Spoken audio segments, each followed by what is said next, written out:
Hello everyone, this is Clint, and today we're going to be talking about ebooks, more specifically e-comic books. Now, the question has come up a lot, what are ebook sales doing to the comic book industry? Are they eroding the original comic book sales? Is that sort of the problem? Is that why we see brick and mortar stores going out of business?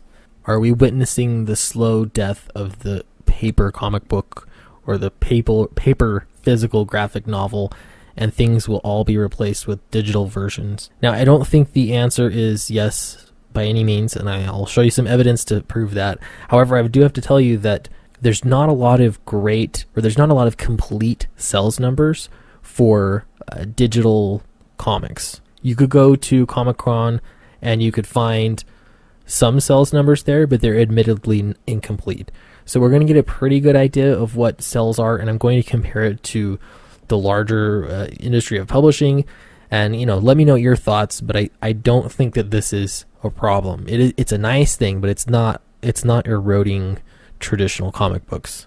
So if you remember back to the years, let's say 2008 to 2012, this is the time that I would have considered the Wild West of book publishing, specifically on Amazon for Kindle. A lot of people were just getting Kindles, and ebooks were becoming so sought after. People were buying tons of them, reading tons of them, and you were getting a lot of these small indie authors that were coming up and writing books and making a killing. And I mean becoming millionaires in a very short period of time. Amanda Hocking was one such author. It looks like she's still around and still selling books. She actually has now a traditional publisher, and she's still doing ebooks, but she's sort of official now, and she's got the backing of a very large publisher behind her. When she started out, though, she was just an indie, and she was publishing her own books, and essentially primarily just an ebook version on Amazon. Now, the key to her success was, I think, twofold. One was that she wrote a lot of books. I have no idea how she wrote so quickly. But she did. She has, even right now, she's just got several different series of books, and each of these series has like a ton of books in each series. So the similarities to comics here is interesting because it's serialized just like a comic series. Point two of her success was that she sold these ebooks for extremely cheap prices. They were 99 cents. Now, that number is kind of important because when you're selling ebooks on Amazon, you get, I believe it's like 70% of the profits for a sale on an ebook, as long as your book is priced at like $3.99 and above. If you price your ebook below that, your profits, you're only getting 30% of the sale. So even though this pricing setup made her get far smaller sales commission, I guess, per book, a percentage, the pure volume of books that she sold was so high that she became a millionaire within a matter of months. I think less than a year, she became a millionaire. And it looks like she's probably doing pretty well for herself. Now, I hadn't read any of these books. I did read some passages, and there were definitely problems, especially with indie authors, with editing. That's sort of a widespread problem everywhere. When you don't have a big publisher, you don't have an editor that you're pushing things to, that's a big deal. However, because ebooks were so cheap, people were willing to buy them, and they were willing to overlook sort of minor editorial problems, and she was very successful. Another example is John Locke, and he wrote a ton of books. They were really short, and they were what I would consider like books you'd buy at an airport. They're not books that, they're just sort of like quick, like pulpy things, I guess. And he made a killing. He actually wrote a book on how he sold 1 million ebooks in 5 months.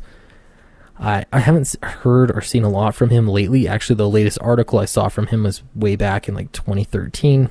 But he did very well for himself, and it was on Kindle's format, and he used the same exact method that Amanda Hocking did, and that is writing a whole bunch of books that were in, they were in several different series. So people would buy the first one, they'd buy the second one and the third one, and then they were all priced at 99 cents. So they were really cheap, and they were inexpensive for people to get a hold of and just read on their Kindle. One last example, and this came out the same year that my first novel did, and this was Wool by Hugh Howey. And same thing, this is actually only one novel. He wrote it and released it in a serialized format. So the same novel was released in like 6 to 8 different sections. And so he sold each of those for 99 cents.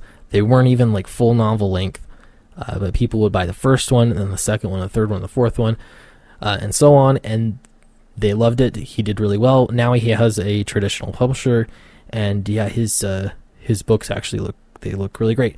And I actually have the graphic novel version of Wool, so that kind of brings us full circle.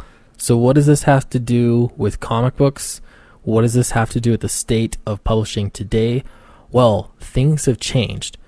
Amazon is no longer the gold mine that it used to be for indie authors. There are a lot of books on Amazon. It's very hard to stand out. And in fact, Amazon's algorithm, it's awful. Like even now, even though I've been published on Amazon for years, because my last book was published in 2014, it's been a few years. My book doesn't even show up in the algorithm. If you type in the exact title of my novel, it won't show up as the top search result. You'd have to put in the book and my name as the author in order to find that book. And yeah, so it's kind of a pain. And it's not done by accident. I'm sure of that. And that's because indie authors have been a pain for big publishers, because big publishers still want to sell their ebooks at full price or really close to full price that you would pay for a paperback or hardback version. So this article is written May 19th, 2018. And it says, traditional publishers' ebook sales drop as indie authors and Amazon take off. So how's this for a first line? Ebook sales are dying. Ebooks are insanely popular. So something is happening here. And that is essentially that people are buying lots of ebooks. The people that are buying them, they're buying lots of them, but they're buying cheap ones. There is definitely a perceived value that comes with ebooks, and that perceived value is pretty low. I'm going to skip down here a little bit. Let's start with the bad news. The two new sets of numbers covering 2017 show ebook sales are on the decline, both in terms of unit and dollar sales. The first released in April by market research from NPDS PubTrack Digital saw the unit sales of ebooks fall 10% in 2017 compared to 2016 in absolute numbers. That meant that roughly 450 publishers represented saw ebook sales drop from 180 million units to 162 over a year's time. So ebook sales are dropping, and that's a very big drop. Okay, the second, just released by the American Association of Publishers, reported a decline in overall revenue for ebooks, a year-to-year decrease by 4.7% in 2017. AAP tracks sales data from more than 1,200 publishers. It turns out this downward ebook trend isn't new. It may actually be an improvement of sorts. The pace of ebook decline appears to be cooling, AAP's Marissa Bluestone said, noting 2017's drop was significantly less than the double-digit declines experienced in 2015 and 2016. See, after the heyday, things really cooled down, and the demand for ebooks has changed. Okay, skipping down. And yet, NPD's reports, even though it's also declining, adult fiction remains the most popular ebook category, with 44% of all adult fiction sales in digital form. So that's a massive percentage. 44% of all adult fiction sales. That's a very specific demographic they're looking at, but it is definitely a significant portion of the market. So what's going on? Ebooks have actually become a way for independent authors to compete with big publishers because they can price their ebooks at very low prices, and that is exactly what customers want. So the other thing that this tells us then is that traditional paperback books or hardback books, they're safe. There's still demand for those. They still have a large share of the market. To me, this does not show at all that ebooks are going to be killing paper books. I think they're both here to stay. They're just sort of settling into their niches. Now, things still have time to evolve, but I do think this is something important to look at. So what about graphic novels and comics? Well, we'll look at the same kind of same kind of numbers here. This one's from actually 2017 February. At IDW, the huge growth we saw in digital sales in the early days of ebooks flattened from 2015 to 2016. Okay, so we're actually looking at roughly the same time period that we were just talking about when ebook sales calmed down, 2015 to 2016. It's still a significant revenue stream. It measures around 11.5% of physical sales, and I expect we see growth in the near future as more players enter the storefront marketplace and new technologies develop. Okay, so this could be true. At the moment right now, though, 11.5%, if we compare that with adult fiction was 44%. So we're talking with comics, it's 11.5%. So it's a significantly smaller part of the market. Now, different genres sell differently for ebooks, and so that's no surprise. It depends on the customer that's reading it and how they prefer to read. This could mean that there hasn't been enough emphasis or enough support for digital books.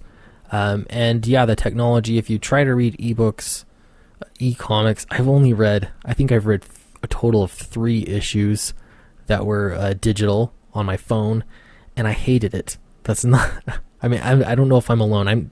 Let me know if you enjoy reading digital comics and what you like about it. But there are definitely people that are reading digital comics.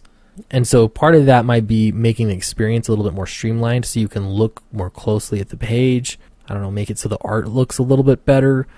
There's definitely some advancements that could happen, I guess, with digital comics. And that could change things and we could see the numbers coming up. It could also be that comics aren't sort of focusing there and sales aren't focused on digital comics. And I think that very well could be true, because when you look at comics online, and here's an example here, Batman the Killing Joke, they're still trying the same kinds of things that mainstream publishers are doing, which is they're selling the ebook version for essentially the same price as the hardback version or the paperback version. This is $1 difference. So you're saving $1. The way I look at that is you pay $1 more and you're getting a nice hardcover version of The Killing Joke. So I understand that publishers are trying not to just flip the industry completely. If they started selling comics for 99 cents or like just getting rid of the cost, to print it, and they're just trying to cover the cost of the art and the writing for that comic, I imagine you've got to see an increase in sales for comics, for digital comics, just because they're going to be less expensive and it's easier to justify buying one when there's a significant savings. But these numbers aren't really super conclusive, so it's hard to know. So story time. I published my first novel in 2011, and I tried the same technique that I had seen other authors doing at the time. I priced the book at 99 cents, and at first I wasn't getting a lot of sales, and then I did a little promotion and it blew up. In the matter of 2 days, I saw over 11,000 downloads of my book. And this was my first novel. It wasn't great. I did have a lot of people that enjoyed it. I had some criticism that I think was well-deserved criticism, and it could have been better. When I published the second book in 2014, and they were not in a series or anything. It's totally separate novel, separate universe, story, everything. I published that book, and things had changed. In 2014, I had some sales. It was nice. I had sales, but it was not the explosion. There was not the same demand. And I think the same thing will hold true for today. If you're publishing something on ebook and you're pricing it really low, you are going to get sales. People will take a chance on it, but it's going to be very hard to really get the kinds of sales numbers that would replace like traditional publishing. So I'm not really sure if I gave you any more answers or more questions, but I do think it's an interesting topic, and there's a lot of possibilities for the future. So I'd love to hear what you think in the comments. Tell me, what do you think about digital comics? Are you buying digital comics? How could things be made better? And if you haven't yet, please subscribe. I would love to have you as one of my subscribers. And I will see you next time.